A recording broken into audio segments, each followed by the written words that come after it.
Good evening, everyone. Thank you so much for joining tonight's Fear-Free webinar presentation. My name is Stacy Cruz. I'm the National Accounts Manager for Fear-Free, and I'm going to be hosting your webinar this evening. We are so excited to have all of you join us and to learn about unleashing your inner Muttgyver, tips and tactics to deal with dog and cats in the pet world. Our presenter this evening is pet health and safety coach, Arden Moore, who happily wears many different collars in the pet world. A master pet first aid and CPR instructor, fear-free certified professional, and best-selling author of 24 pet books, as well as a columnist for Dogster and Catster magazines. She also hosts 2 weekly shows, Arden Moore's Four-Legged Life, a nationally syndicated radio show, and the Oh Behave Show on Pet Life Radio, a 5-time Podcast Awards finalist. Arden is the founder of Pet First Aid for You and director of the Pro Pet Hero Pet First Aid CPR instructor program. She won the President's Award for being the best of the best entries in the 2021 Cat Writers Association's communication contest. And she often teams up with pet safety dog Kona and pet safety cat Casey to conduct veterinarian-approved pet first aid and pet behavior classes all over the country. Together, they are on a mission to bring out the best in healthy pets and their people. Arden, we're so excited to have you here with us tonight. So on that note, I'm going to pass it over to you, and we're going to get started. Thank you, Stacy, and pause up, everybody. Hope some of you are folks that I've been around. I know that this is a group of people, veterinarians, vet techs, pet sitters, people at boarding facilities, dog walkers, trainers, you name it. So I'm really happy to be part of this. I'm actually giving this webinar in my backyard office in Dallas. So here comes the first groaner. This is not a she shed. This is Ard's den. Finally, I can use my name for something. But what I want to do with y'all today is talk about some practical, creative things that you have within reach when happens. The veterinary clinic is far away and you don't have a pet first aid kit. I have been teaching pet first aid for 12 years, and I teach different levels. All of my programs are veterinary approved. I have a team of 12 veterinarians as advisors, including Dr. Marty Becker and Dr. Elizabeth Colleran. And I keep learning new things that I pass on to my team. But I cannot do this class any justice without my team. So at this time, I would like to give pause and applause to Kona. Sit up, sit up, sit up. This is pet safety dog Kona. She just turned 8 years old. She hails from the Rancho Coastal Humane Society. I call her a shelter alum.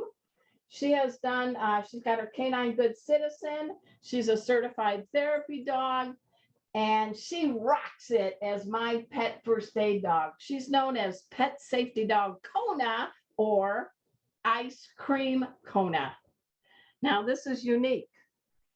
Arguably the hardest working pet safety cat in the planet. Please give it up for pet safety cat Casey. He hails from the San Diego Humane Society. He is also 8 years old. He is also a certified therapy cat. So when we're not teaching, we go to memory care, schools, SPCA centers. He does ride in a pet stroller. He does walk on a leash, and he will probably answer questions during class.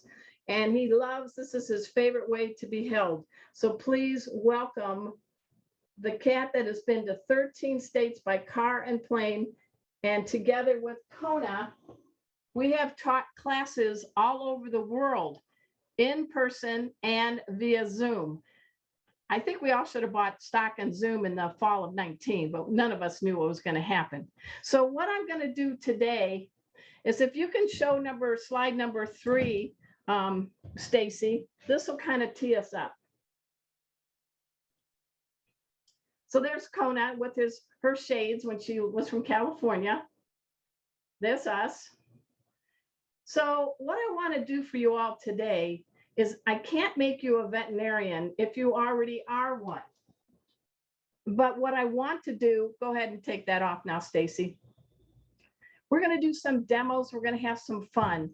I want you to learn. Come here, honey. I want Casey. You stay over here, buddy. You stay here. Okay.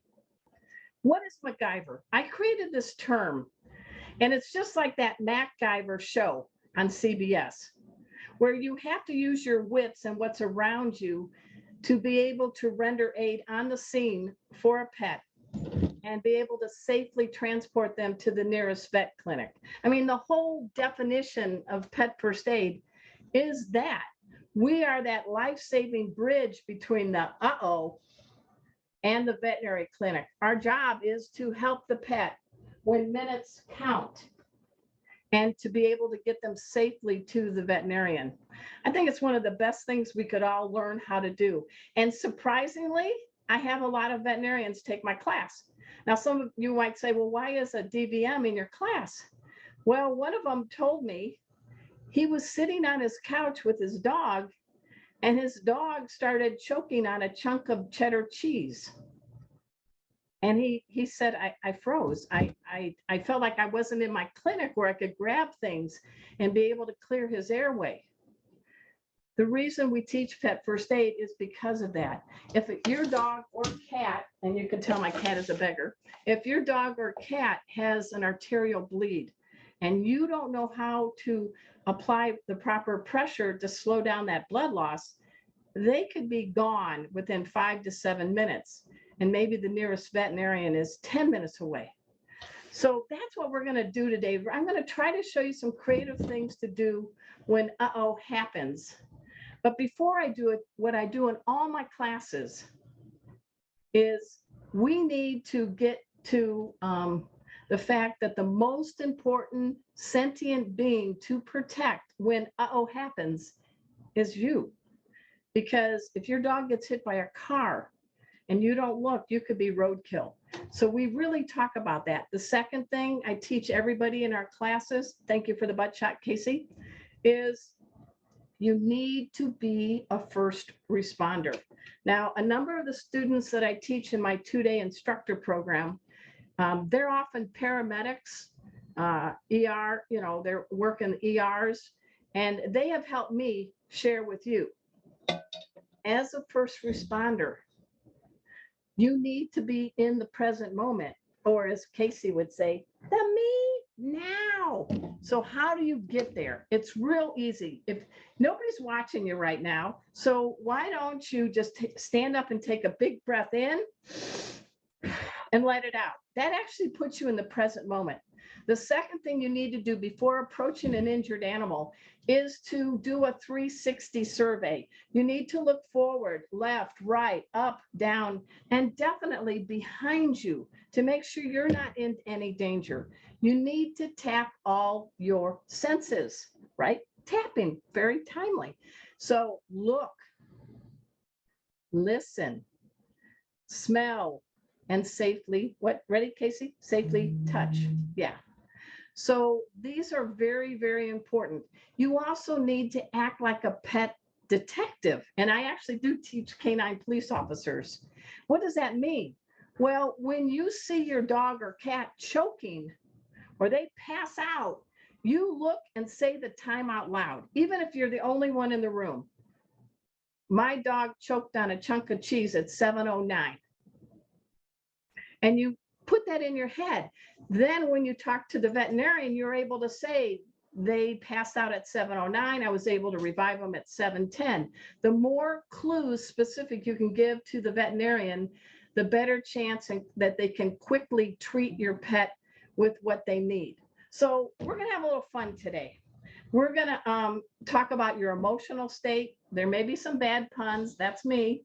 But I do believe learning pet first aid, there's no rule that says you have to be reading a course book while somebody's yapping at you.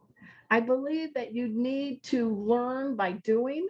I also believe you learn best when you're happy and when you feel safe. So there's no reason, Casey, sit down. There's no reason that you need to be scared.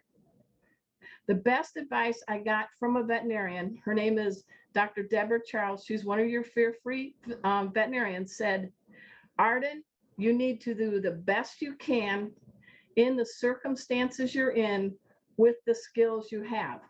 So by learning pet first aid, you are upping the chances of helping your pet or a pet under your care be able to survive.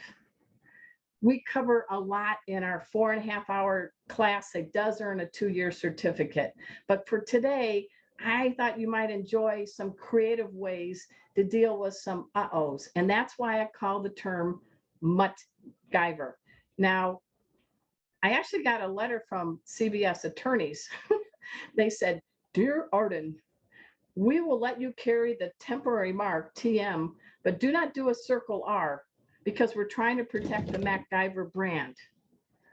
But if you agree to that, we will, in return, represent you legally if anybody tries to say that MacGyver is their term. So I got CBS, so that's pretty good. Casey has just knocked down several things on my table. This is fun. All right.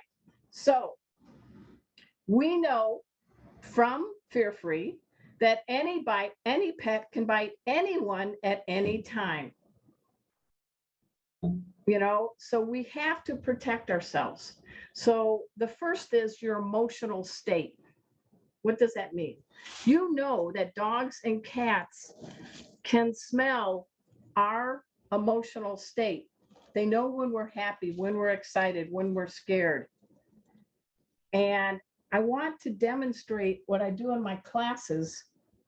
When a dog or a cat is in pain and you're approaching them, they often have one of 4 responses. And they all start with the letter F. Hang on, you found the tweets. They can freeze. They can fidget. They can flee, or they can fight. And it can all happen in a split second. So one of my first demonstrations I'm going to give you is how do you restrain a dog? And then we're going to show, no, I think I'm going to restrain Casey first because he's very animated. How do you restrain a cat when you don't have something like a face muzzle? So with the help of Casey, I'm going to show you how to use a towel. There's several towel techniques to quickly render him from shredding me. And then the importance of a cat carrier with a top loader.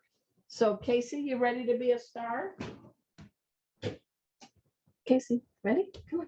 All right. Casey, if you can all see me pretty well, Casey wants you to know I have 5 weapons of mass destruction, sharp teeth and claws. And unlike dogs, I have a flexible spine. I can actually stand and leap the height of a giraffe because of my springs in my legs. There was a great, I think it was Netflix that just did Inside the Mind of a Cat. And I thought that was a fascinating example of their leaping powers. You all know too, cats are not small dogs. Cats are both prey and predator. So they're hunting while they're being aware of not being hunted. They are also not pleasers like our dogs. So the thing I do stress in doing this demo with all my students is this: practice, practice, practice. Bring on the good treats. Do it when you're in a good mood, and so is your kitty. Because when that cat gets hurt and when that cat is in pain, they downloaded what to expect when you use the towel and be in a carrier. It's all about predictability. So obviously Casey's going to be very calm for this. He's purring like a Mack truck. But you take a folded towel and you quickly put it over the kitty, but you make sure that they can see forward, but they can't see side. You're blocking their peripheral vision. Obviously, in a real scenario, you're doing this very fast, but I'm showing you it slow-mo. The second thing is you've got to control those wicked front paws. So you need to come through the towel and grab by the elbows. You actually use the back end of your belly against them, and in one motion, you drop through the top of a carrier, cat and towel. Now, really stress to your clients the importance of a top-loading carrier for small dogs and cats, because cats with their flexible spine, they're not going to get in that front door. It's too small, and they're going to get all hissy and more stressed and angry. You can get attacked. But the beauty for the kitty is this towel has Casey's cat hair on it. It smells like Casey. So it gives him kind of a security blanket, a sense of calm. It also gives him a little bit of a hidey hole. For you and for the vet team, they have, thank goodness, a protective barrier between the claws and the teeth because of the thick towel. And when you do transport, it is very important to always carry in a smooth, steady cadence. Forget you have a handle, because the rocking motion is just going to spike their levels of fear, anxiety, and stress. So as we're taught, you need to hug that carrier. You need to carry it in a smooth motion to the car. And by the way, crash tests show if you put this carrier on the floor in the back seat, just before the back end of the passenger seat in the front and before the bench of the back seat, that has been proven to be the safest place to locate a carrier based on crash testing. So Casey's enjoying all this right now. So now I just want him to know he did a good job. Come here, Casey. You want a treat? Come on. There you go. There you go. Come on. Come on. There you go. Come on, Casey. There you go. All right. I go into much more depth with my classes, but this towel, this quick over and boom, is a good quick method. Also, don't forget an empty laundry basket or one of those many empty Chewy.com and Amazon boxes you have around. Pop it over, slide a board, and you have a makeshift carrier. I really want you to all realize you may have things that you don't even realize if you just open your mind to the possibilities. Now that works great for a kitty, but now we're going to show you how to deal with a dog who's injured and in pain. Casey, you want to get over here? All right, come on, Kona. Kona, come on, Kona. All right. One thing we never do with a dog who's injured, even one, sit up, come on, sit up. Up, Kona, up. Atta girl. Kona, we never do a face-off, right, Kona? Right. We call this the doggy dinero. You looking at me, I'm looking at you. You looking at me, I'm looking at you. We don't want to do that. You control the head, as you know, you control the bite. Again, there are many different restraints out there that fit the muzzle of your dog. There are basket muzzles for the brachiocephalic breeds, pushed in faces like the pugs, and oh my God, number 2 in popularity now, according to the AKC, the Frenchies. Then there's bulldogs and other ones. But you do have commercial muzzles. That's great. But what happens if happens and you're not anywhere near your home and you don't have a first aid kit handy? So here's some of my suggestion. You do have a leash. And you can either use a towel or a sweatshirt. I really encourage everyone keeps a nice thick bath towel in their car and always a spare leash. So you take the nylon leash and you lay it across at the start of the fold and you keep folding until it's nice and thick. And coming from behind, you go under their chin, you grab the ends of that towel, then you pull the ends of the leash and you tie it quickly and snugly into a bow. Now let's talk about this. Kona can still breathe, but the lower jaw is where the power of the bite comes. That is that like a drawbridge snap.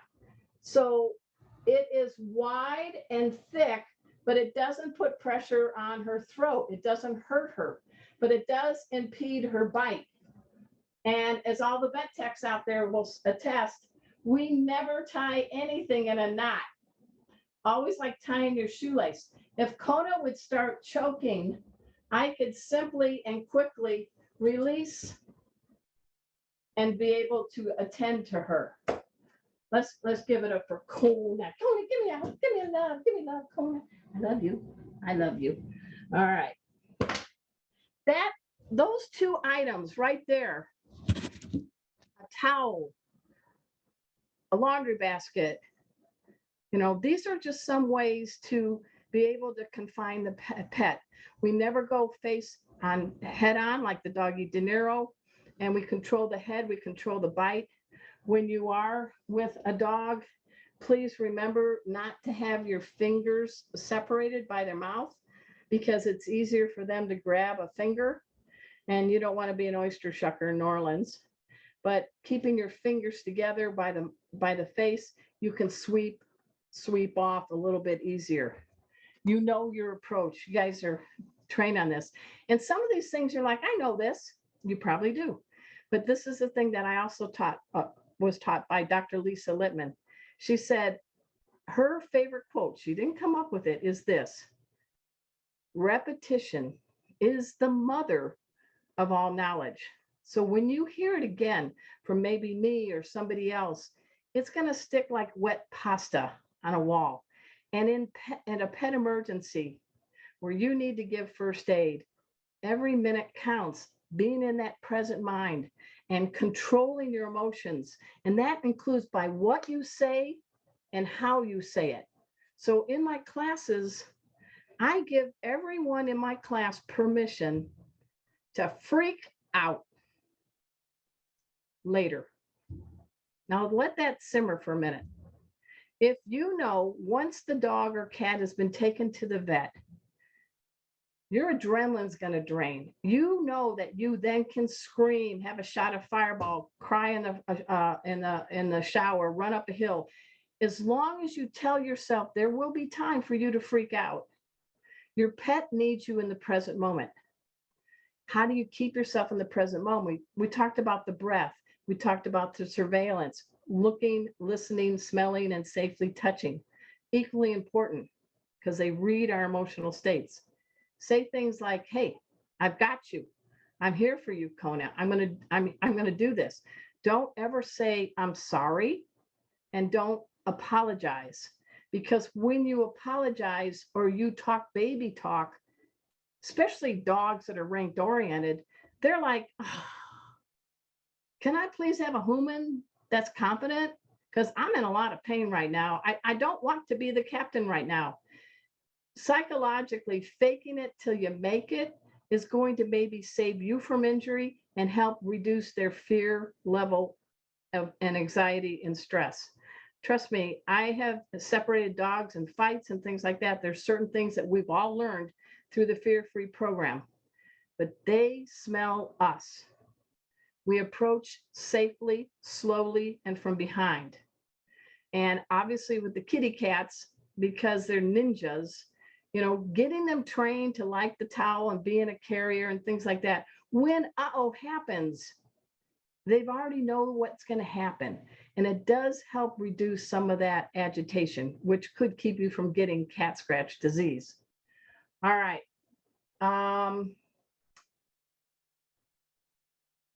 One thing I do want to talk to you about is bleeds. Now, we go into much more in depth in our main program, which is a cat and dog first aid CPR program. But I came up with an acronym, and I think it might help you all. I call it the GAP. And I'll use this little kitty cat that kind of looks like Casey. The G in GAP stands for gravity. Gravity is your guide. So we all know that the heart is here between the front elbows, under the ribs and the lungs. So any wounds on the leg and the nails and the paw pads, We don't want the pet walking because you're just giving them a fast release of the blood. We tell people, pause up. So we need to have that pet so that the injury is above the heart, gravity. The A in GAP stands for arteries. Arteries are your allies. On dogs, on cats, they have main arteries on the neck, the carotid, under the front elbow, armpits, the brachial. It's like wearing a bra to help you remember. They have the strongest artery that's right here on the inside of the hind legs, the femoral, and my personal favorite, of course, under the tail and above the rectum, caudal, caudal, caudal. Why do we need to know where the arteries are? Because in a bad bleed, you need to put pressure on the artery that's between the heart and the injury for about 45 seconds to be like a protective dam to slow down the blood loss. Because believe it, my veterinarians that are my advisors have let me know if there is an artery impacted and there's blood bright red spurting and you don't do anything, the dog or cat can die from bleeding out within 5 to 7 minutes. But just by putting some pressure while you're doing a wound is going to reduce the loss of blood. Now the P in GAP, I call it, is pressure, and pressure is your pal. And so when you have a wound, you want to put pressure with gauze squares while you're doing the wrap. Let's say you don't have gauze squares and your dog got a bad bleed. You can rip part of your clothing. You can take your sock off. If a dog and you are hiking, this actually happened with one of my dog friends in California. We were about a mile from camp and it was a Great Dane, and the Great Dane ripped their paw pad. And I always keep a spare orphaned white sock and a mini pet first aid kit on a hike, but you can use your own sock. And we were able for Murphy to put his paw in the sock, and we took a little clean doggy poop bag to put it together. But ladies, if you have those hair ties, scrunchies, you can use that too, be able to get them to safely. So for this demo, Kona, you want to have a bleeding leg? Come here, come on. Kona's going to help. Come on, Kona. All right. She's a good dog. I love this girl. You ready? Ready for your leg? You got it? Okay. All right. Here we go. All right. Again, this is just a quick way to deal with a bleed, but the most important thing is water. And this is a big Muttgyver tip. When you're dealing with bleeds and burns, you can clean the area quickly with water. Please make sure you never, ever use hydrogen peroxide to clean a wound. I know that they're in first aid kits, and this one that I like is for dogs, cats, and people, and it has hydrogen peroxide in it. But hydrogen peroxide's only use for dogs or cats safely is to induce vomiting when you know they've gotten into something they shouldn't have, and they're not erping it up, and you're far from a vet clinic. There's things like telehealth. I mean, we can get hold of veterinarians now easier than we could ever before. Poison control hotline. But we do want you to know, only give hydrogen peroxide to induce vomiting under the guidance of a veterinarian who could be on the phone or in front of your computer. So I'm not a veterinarian. I don't play one on TV. I love and respect a lot of my veterinarians and vet tech buds, but this is something that's the only thing we want to make sure. Good old H2O can clean a wound.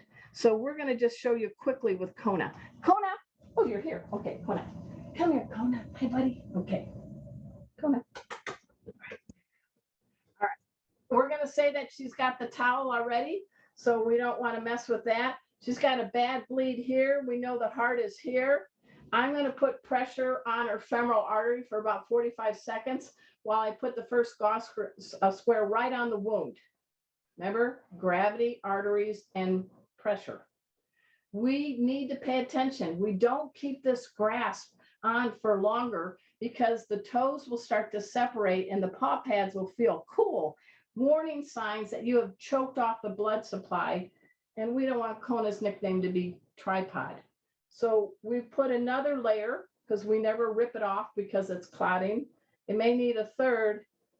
And when we are starting the roll, you want to make sure that you do a hand-to-hand feed over the wound, slow and steady. This is not a race. But then equally important, especially on leg wounds, is to also make sure you work your way down below the wound because you don't want any contaminants because they're close to the ground to be able to enter the wound and cause problems. And if you don't have a pair of scissors, you don't panic. You just simply tie it in a bow. And you strive to tie the bow right on the wound for two reasons. It gives a little more pressure, and it also helps the vet team know where the wound is. Nice job, Kona. Give it up for Kona. Good job, Kona. All right. Let's see. Here's one of my most favorite Muttgyver tips. How many of you are near an IKEA store? It's hilarious.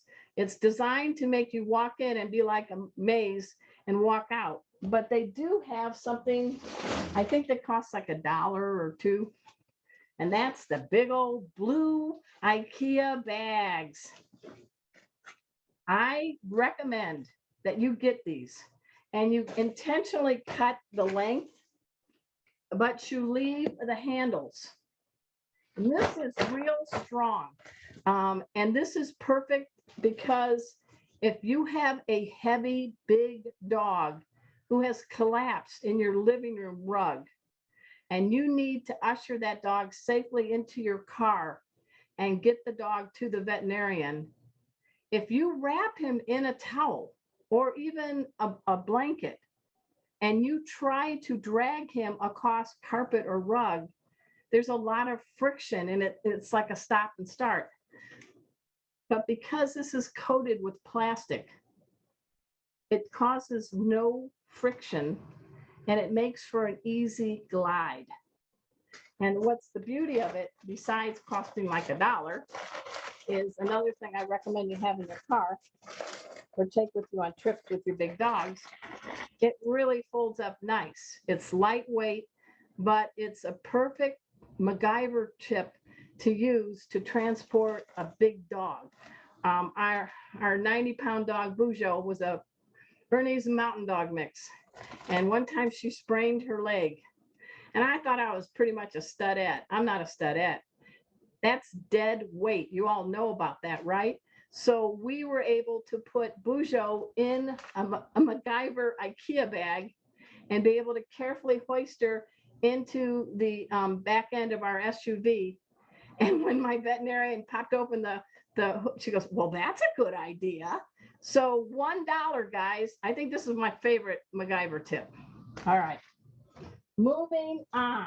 Are you guys having fun? I hope you are.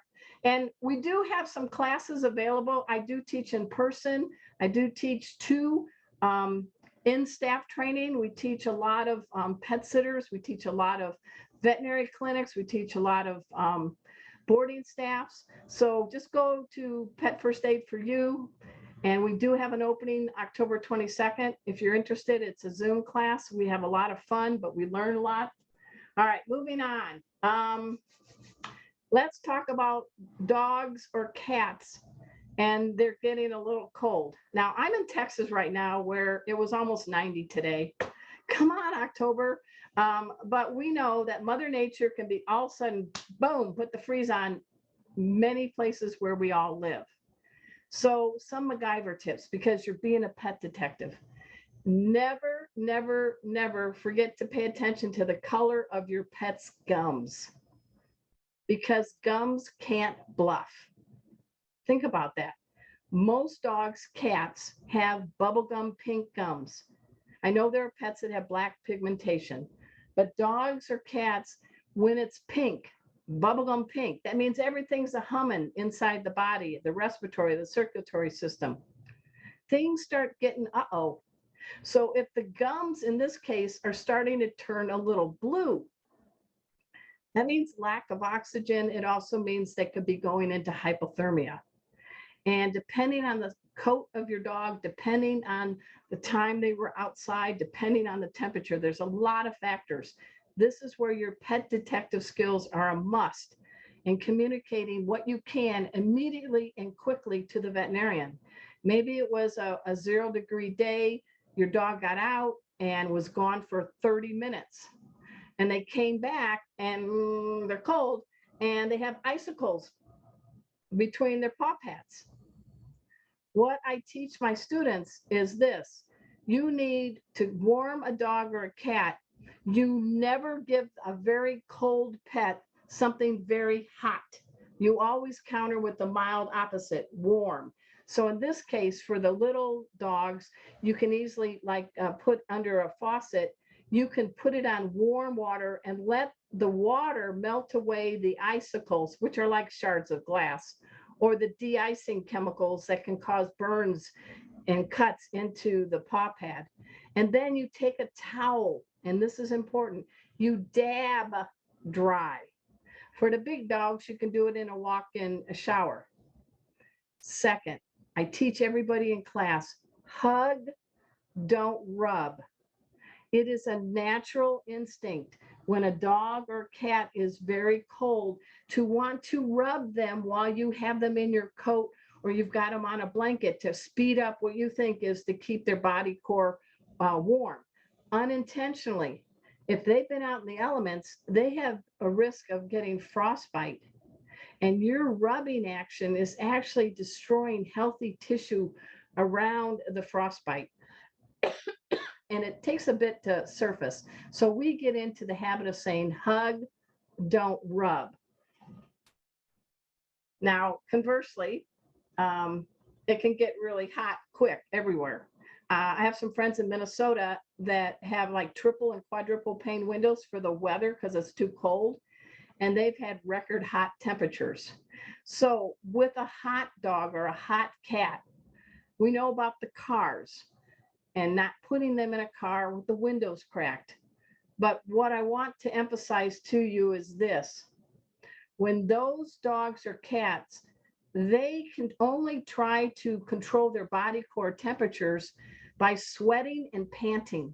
They don't have skin pores all over their body like we do. So if your dog or cat is panting and you're on a dry day and you're seeing wet spots on a dog walk, that's a dog going into heat stroke. The gums will be bright red. This is a real serious situation. I one time was with, I have several veterinarians in the Dallas area that I get to learn about ER medicine, and they let me come in and shepherd and watch them. And we saw one dog that died of heat stroke. And as you veterinarians know, it's horrible because their organs have boiled and it can happen really quick. So we need to be pet detectives and pay attention to the weather, but pay attention to the dog that's sweating or panting. And we don't want to give them ice because a hot body doesn't need a cold ice cube. It puts the dog into shock. And this is a real bad but goofy way to remember that. In the words of that rapper, ice, ice, not nice, baby. So what do you do for a hot dog or even a hot cat? You bring them into the air conditioning or to the shade. And if you don't have a water bottle, don't worry. We have tons of these, don't we? All stuffed in our pockets. So you can make a makeshift bowl and you can pour cool water, not hot, not ice. And I would urge you to first put one paw at a time, dipping into that, because that's where it's going to reach to turn on the air conditioning in the body. Offer them some water to drink as well. But a little poop bag can make a nice bowl. So can your baseball cap. So if you don't have one of those fancy pop out bowls, don't panic. You do have something that you can give to give them water. When you do bring them in, do not put a pack of peas on their flanks. Again, ice, ice, not nice, baby. You can take a wet towel, cool, but watch what I'm doing here. While the pet is at home, you can dab on the flanks if they don't have a lot of fur there with the cool towel. Do not drape the towel over the pet, because unintentionally the cool wet towel meets the hot body temperature and you actually accelerate the heat and cause a sauna effect, which could speed up their heat stroke. So dabbing but not draping is the way to go. All right, I hope you're having fun. I hope you're learning some good stuff. Let's talk about burns. Okay, so your dog or cat gets a burn, you're out in the woods, what do? Aloe can be your palo. Many years ago, I worked at Rodale Press, which is a place that does a lot of gardening magazines, and we got to write a lot of books. And the green goo in the aloe can be put on a mild to moderate burn when you're stuck out in the woods. Same with cool water to be able to help until you can get to a veterinary clinic. The only thing I want you to make sure of is don't look, there's a little latex at the base of the aloe plant. That is not safe to put on a pet, but snapping a leaf aloe can be your palo. And speaking of a burn, chemical, electrical, thermal. This is what I'm learning from my veterinarian friends, my vet techs, my ER, my EMTs, and my paramedics. We think we're doing the right thing by putting burn cream on the wound en route to the vet. That's a big no-no. You can take cool water and do a loose bandage. If you've got like a medium to large size dog, take a t-shirt and cut it and put it over them so it's got a loose wrap around their torso if their burn is around the torso. But never use burn cream, because they have to go in and scrape it off, and you're just opening up the wound and the burn to more infections and more problems. So less is more on a burn, but obviously you're going to monitor their vitals. And in our classes, we do teach CPR and rescue breathing, but just know the problem with the burn cream number 2 is sometimes you reach for one made for a person. And cats and dogs have different skins than ours, especially cats. And you may exacerbate the problem by putting on a burn cream that causes more problems. So good old water. All right. What about if your dog or cat gets stung by a bee? Now, I don't know about you, but yellow jackets are mean. Bees are out doing their little job. In our backyard in Dallas, we have both. And I've learned that a yellow jacket, if they feel threatened, they're going to keep stinging you or your dog. A bee is apt to do sting and, hey, I need to go back to pollinating. But there's a lot of toxin in that sting. And depending on your dog or cat, they could be allergic to the venom and go into what's known as anaphylactic shock. So let's start with the easy one first. If you see your dog or cat got stung by a bee, maybe on the flank, and you can see the stinger, don't use your fingernails and don't use any tweezers to remove the stinger, because you're unintentionally probably going to squeeze it and release the venom sac, and the venom's going to go all over the body. Instead, take your credit card or your driver's license and in a spatula-like movement, usher out the stinger. Then take some baking soda and a little water paste and monitor them to make sure there's no swelling. However, if your dog or cat, especially like a dog, because they explore everything with their nose, puts their head in a hive and gets bit, and their throat is closing, and you're a distance away from the vet clinic, you need to do something to be able to keep that airway open. And that is where we recommend that you get an antihistamine. But here's the Muttgyver tips. Not just any antihistamine. We highly recommend, it's in a gel form, and that you put it with a safety pin attached to the box, ready to go. How much do you give them? I always tell people, ask your veterinarian what is the good amount for the weight of your pet, and take a Sharpie and write that all down with all your pet's names. So if you're not home, somebody else can say your 75-pound dog needs 3 of these capsules, let's say.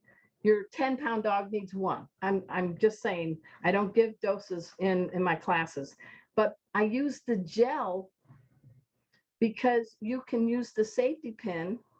Their throat is closing.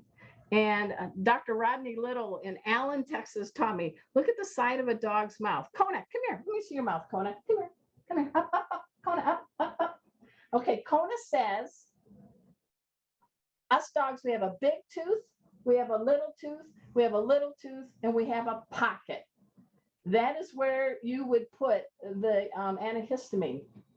The third thing is this, because and do this so they swallow. All antihistamines safe for dogs or cats contain one and only one ingredient. It's the big D. It's diphenhydramine. Do not give a dog or a cat children's Benadryl because it's probably grape or cherry flavor containing xylitol, that artificial sweetener that is 100 times more toxic to dogs than the theobromine in dark chocolate. So no kid Benadryl. Do not read the label and give them one that says with pain reducer, because you flip and see that it also has acetaminophen. No. Really, really bad and dangerous to dogs and cats. So that's why I say the one and only ingredient is the big D, diphenhydramine. Hope you guys are having fun so far. All right. What happens if you're, I have another, how many of you have dogs out there that love to gut their toys? And in the middle of the night, you're sleeping and you hear this. Here is your opportunity to turn the tables. Keep one of these in your pocket. If any of you are pet sitters out there, I recommend this. Hang on, I just dropped my squeaker.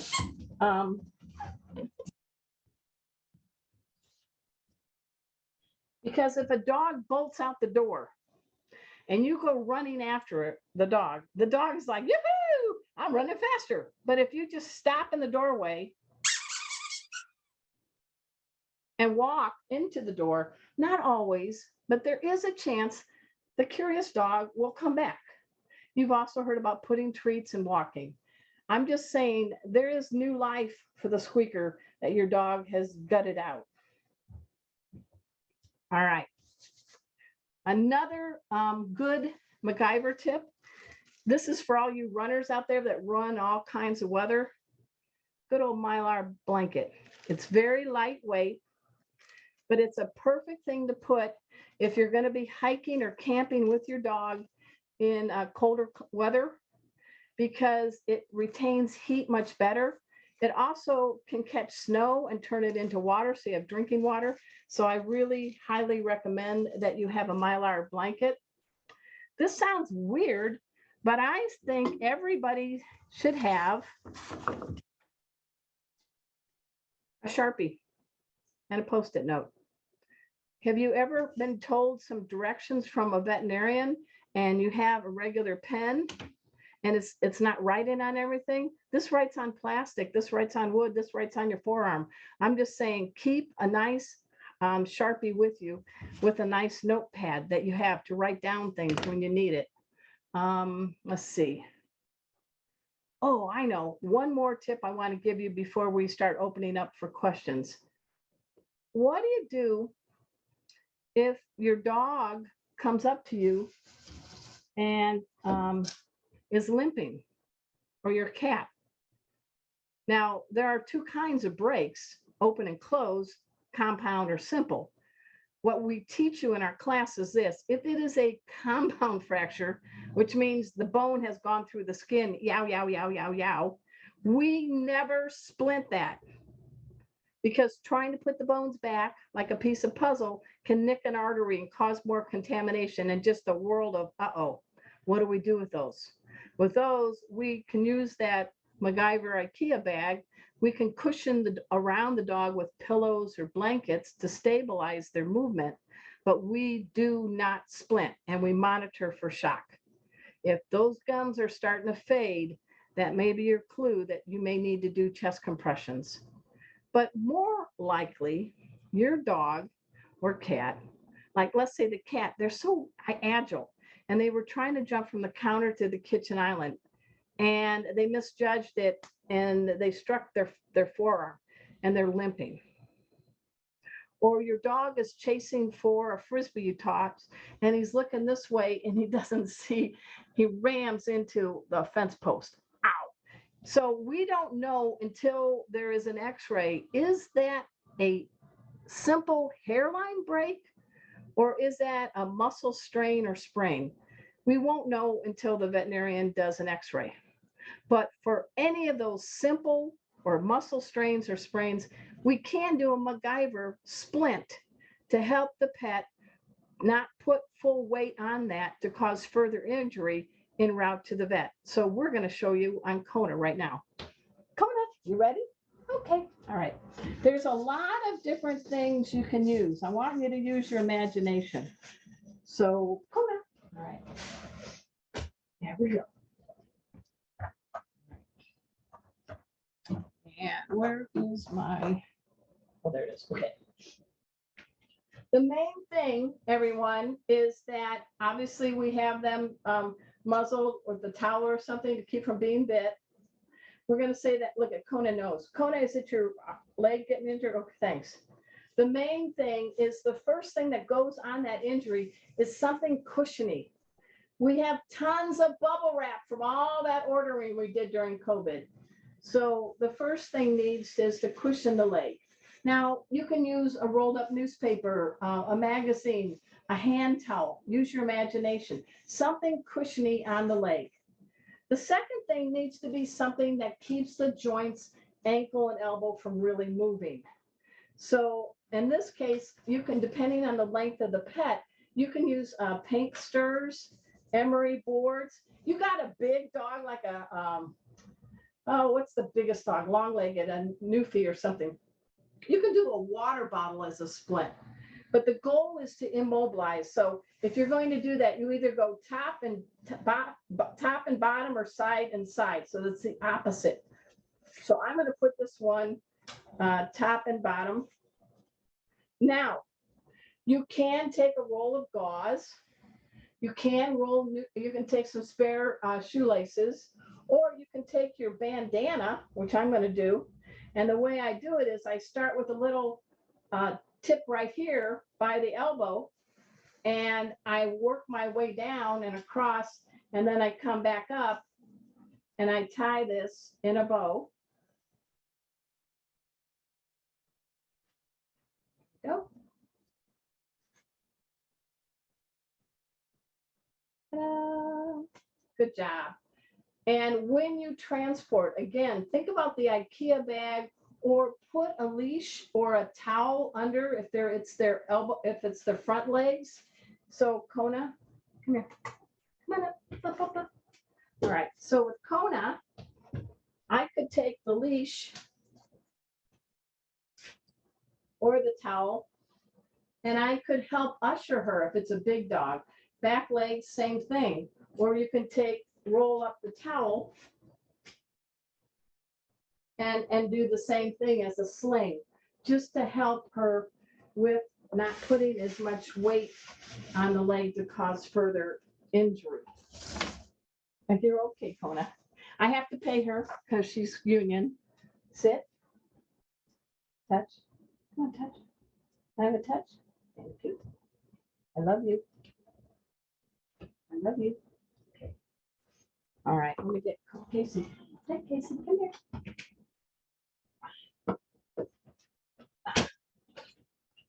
Casey. Yeah. Just a second. I gotta get this little bit out. Here's my leg. All right. One of the best things that I encourage all of us to do, doesn't matter how many pets you have, right, Casey? Come here. Sit. Casey. Casey, come here. All right. Sit. Touch. Touch. Spin. Come on. All right, here you go.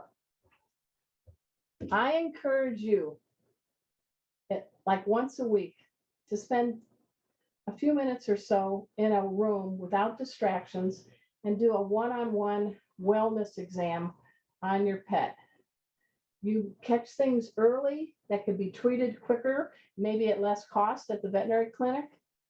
You are actually bonding with your pet, right, Casey? Yeah.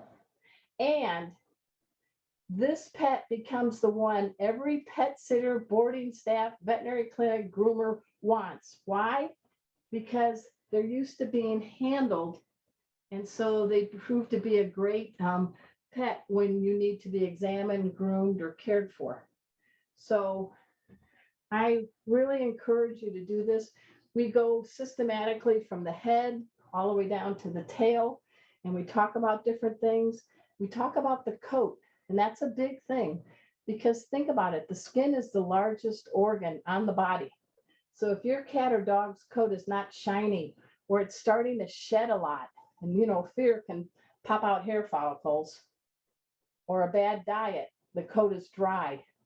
Think about the impact that has on other systems in the body. If the largest organ is not at full 100%, it could impact the others. So I just wanted to say, I wanted to open it up for questions. I hope you enjoyed having Casey and Kona here to help teach you. I do want you to know during COVID, I wrote 4 books. I hope you check them out. This is a kid's guide to cats, and it actually has running sidebars with Casey. This was voted the best entry of all entries for the cat writers last year. And for you dog folks, I wrote a kid's guide to dog. It also has Kona's tips in it, and this one an award from the dog writers. And just this week, my latest books have come out. The Cat Behavior Answer book, lots of tributes to Fear Free, and Casey made the cover. And the Dog Behavior Answer book, and Kona's in that corner, and she made it. And again, big support of some Fear Free teachings. It's a question and answer format, and it's all about just getting us to better understand why our dogs and cats do what they do. Please go to Pet First Aid for You if you want to take a class. If you have a business and you're interested in me teaching your staff, I always give professional discounts to in-staff training. And I just want you to know that of all the things I do, helping people learn Pet First Aid, it's the thing I'm most passionate about. I've actually done CPR 4 times, and I've saved 2 dogs. And I wish I could have saved the other 2, but I did the best I could in the circumstances I was in with the skills I have. So I do appreciate y'all giving up a Wednesday night to hang out with food motivated Casey and Kona and me. And Stacy, do you want to open up for questions? Arden, thank you so much for all of those tips and tactics to deal with dog and cat pet first aid situations. The audience has been absolutely raving about you in the chat, and really appreciate about Casey and Kona, right? There was a lot of commentary on Casey and Kona, but several comments here from veterinary professionals to pet sitters to groomers, all saying how much they learned tonight. One question that we have. We finish each other's sentences, the 3 of us, and I've really paid attention to their cues. And everybody, there was somebody auditing the class. Hailing from the streets during COVID, full of heartworms, surviving is 8-pound Emma Gemma, who is now a canine good citizen and on her way to be a therapy pet to help kids in libraries and schools. She does not want to be a safety dog. That was actually one of our questions. Some of our viewers had noticed her back there on the couch and wanted to know who she was.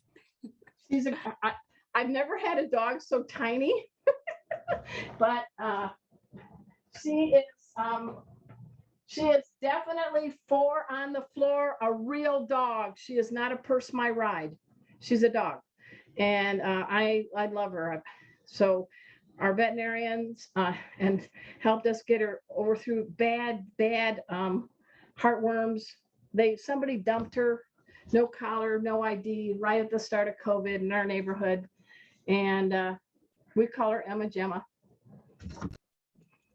Such a great story. One question we have coming in is, do you have any tips for a choking situation? Yes. Part of that is sound, listen, and watch. Because if a dog grabs a chicken leg off your plate and you go running after them, the dog's either going to run faster, the dog's either or chew it and get splinters everywhere, or they're going to look at you, and get you, right?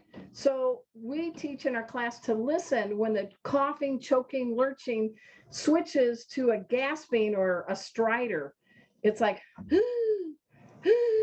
that means that the airway is partially blocked and they do need you to do the doggy Heimlich. So I'm going to show it on Casey. Come here.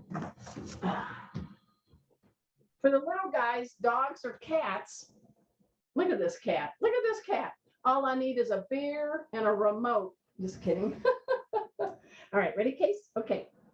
For doing abdominal thrust on dogs or cats that are small enough to brace against you, you want to take your hand and go down the rib cage till the end where the sternum is. There's a little gushy spot.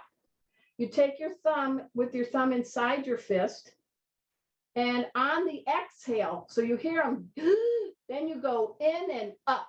And that's how you do an abdominal thrust on a little dog. So thumb inside so you don't hurt them, in and up. And you do it on 5 exhales. And then you go and inspect the mouth to see if there's anything that can be fished out. If you don't hear the stridor anymore, that means they swallowed it. And if you don't know for sure what they swallowed, I would urge you to monitor and maybe needing to take that pet to the vet because they can get a whole lot of things in their mouth. For bigger dogs, Kona, come on, you're not done. Come on up, Kona. Kona says, again, thumb in your fist, move down the rib cage. It's farther back than you realize. Put that fist up and down at the end of the sternum, cup your hand. And in this case, on the exhale, your directions are up and forward like a backwards J. Always on the exhale, after a series of 5, inspect the mouth. Thanks, Kona. We go into much more detail in our classes, but the thumb inside is important. Against you, it's in and up, and from the side or the back for medium to larger dogs, it's like up and forward toward their mouth. Thank you. Next question we have is very similar. What if a dog gets a toy or a bone stuck around their mouth or around their jaw? Yeah, and all my classes, oh my God, there's this great video where a dog got a tennis ball stuck in their mouth. Now, 2 things I urge people. If you have a pet that likes to play ball, like my dog Kona, get balls that are bigger than their mouth. That prevents that ball from closing off the airway. Second, if you love avocados, oh my Lordy, please make sure that pit has been in the garbage can out of paw's reach, because you try to get a pit that they think is a ball and it's in their throat, it seals the throat shut. So the video that I share in my classes, you actually have the dog laying belly up and you take your thumbs along their jawline and you pop, and that breaks the suction so you can release the ball or the avocado pit. I hope All right. Taking it back to one of our earlier questions, what would happen if you used hydrogen peroxide on a superficial wound? Why were you advising not to do that? Well, I'm not advising. My veterinarians are advising me to advise you. And the reason is this. Yeah, it may not cause as much damage on a superficial, but why get in that habit anyway? because if it's a deeper wound, you're causing more damage to healthy tissue around and you're preventing it from healing. The bubbling action, they tell me to tell you, is not good because their skin is different than ours. We all have water. So I urge you to go with cleaning a wound quickly with squirt of water, because you can cause more skin damage and other things to the dog or the cat using hydrogen peroxide. Dr. Michael Sasso, he's an ER and critical care veterinarian in Frisco. He's on a big warpath on this because people are just thinking the bubbling is good, but it's making it worse. So the dog comes into his ER and there's more damage to the skin. And you all know when you damage the skin, it does have secondary impacts on the organ and other systems. So no on hydrogen peroxide. And the last question we have here is, if you had to put together a list of items or materials that you would keep in a backpack for a hike for a first aid situation, what would your top 5 be? Oh, good. Thank you for not asking me to do 20 things. I would definitely have, where is it? An orphan sock. I would definitely have a bandana. I would definitely have like a splint and bubble wrap. That's 1, 2, 3, 4, 5. And I would probably bring some Benadryl if I knew my dog is not good around bees or wasps. And I'm sorry, I would also have a towel. But if you're hiking where you have a hooded sweatshirt or something like that, that can be a towel too. So, you know, if you're layered in clothing, you can use clothing layers. Those would be some of my things. My little guy does love to eat bees and he does not learn his lesson. So that is the big D, great diphenhydramine, that's the best tip on a label, whether it's Benadryl or whatever product. But that is the only one as an antihistamine safe to give temporarily to a pet en route to the vet. Thank you so much, Arden, for all of your time tonight. We so appreciate your expertise and sharing that with all of us. Yeah. Oh, can I ask one more thing? Of course. I'm really on a goal. I'm not very social media savvy. I'm trying to get 1,000 YouTube followers because I have a lot of great videos. It's Arden Moore. If any of you humbly would subscribe, it's free, and take a look at my Four-Legged Life radio show. We've had Marty Becker on, Mikkel Becker on, or my Oh Behave show. It would be a lot. It would mean a lot to me. And tell your friends. Oh, thank you. We have many people in the chat saying they just went and subscribed right now. So thank you, Arden. Thank you to everybody who attended here tonight.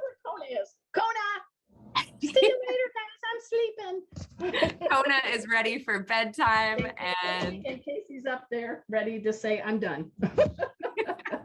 That's my life. I hope everyone has a wonderful evening, and please come catch us on the next webinar with Fear Free. Have a great evening, everyone. You guys have a great night. Bye-bye. Bye-bye.